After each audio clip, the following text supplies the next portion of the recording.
Hold up ito, wag ka nang pumalag. Ako? Oo, dalawa lang naman tayo dito eh, bobo.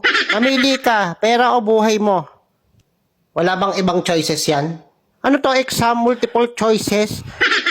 Ay, sarap pa sakalin. Yung buhay ko, binigay ko na sa asawa ko. Yung pera ko, kinuha na rin niya. Hold-upper ka ba o nang-aasar? Wala ganun, hindi ka binibigyan ng pera? Nang-aasar ka yata eh. O sorry na, hindi ko naman alam eh. Pagod ako, galing ako overtime Pag sahod ko, wala naman ako nakukuha. Tapos, Wala ganun, kahit pamasahe. ha? Pag mag-hold up ka, huwag ka na mag-asar. Grabe naman affected mo. Saka ako hold upin mo, yung walang asawa, walang pamilya, ganun. Ano yun, tatanungin ko muna kung may asawa o wala. May issue yan. O ito, may iyak ka na eh.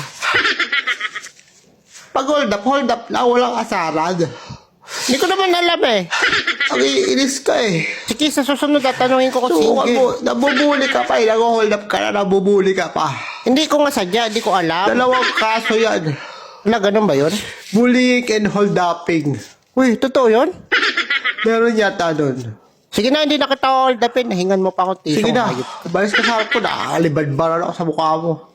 Ito na, paalis na. Hindi ko naman alam na under kang hayop ka eh.